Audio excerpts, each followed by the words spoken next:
ઓળખો છો ને, હું છું રુધિર. મારો રંગ લાલ હોય છે કારણ કે મારામાં હિમોગ્લોબિન નામનું તત્વ આવેલું હોય છે.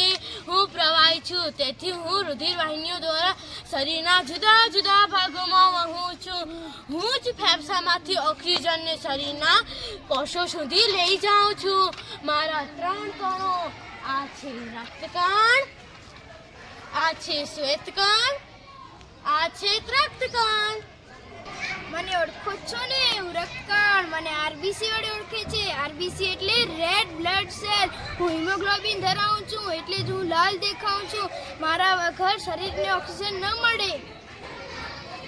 હું શ્વેતકણ. તમે મને ઓળખતા જશો ને, કારણ હું તમારા શરીરનું સૈનિક છું. હું જો પ્રવેશ જંતુઓ સામે લડું છું. મને ઓળખો છો ને, હું રક્તકણ. મને પેટર્ન્સ કહે છે હું રુધિર રાખવા માટે જવાબદાર છું.